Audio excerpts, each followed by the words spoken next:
জীবনে প্রথমবারের মতো কাস্টার্ড বানালাম আর খেয়ে সবাই অনেক প্রশংসা করলো। হ্যালো এভরিওয়ান, আসসালামু আলাইকুম। কেমন আছেন সবাই? আশা করি সবাই অনেক ভালো আছেন।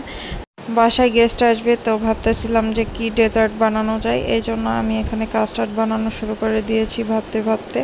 তো তারপরে তো এখানে দুধের মধ্যে কাস্টার্ড পাউডার মিক্স করে নিয়েছিলাম। প্রথমবারের মতো কাস্টার্ড বানায় আমার কাছে খুবই ইজি লেগেছে আর অনেক মজাও লেগেছে। তো ইনশাল্লাহ এরপরে আমি আবারও বানাবো। তো এই তো এখানে আমার মিক্সার রেডি হয়ে গিয়েছে। আর একটা পাত্রে আমি এখানে দুধ জাল করে নিচ্ছিলাম। দুধ সুন্দরভাবে গরম হয়ে আসলে, এই তো বলক চলে আসলে, এই সময় চিনি অ্যাড করে নিব। আর সুন্দরভাবে গরম না হলে কিন্তু চিনি অ্যাড করা যাবে না। এই তো এই পর্যায়ে আমি সামান্য পরিমাণে চিনি দিয়ে নিচ্ছিলাম।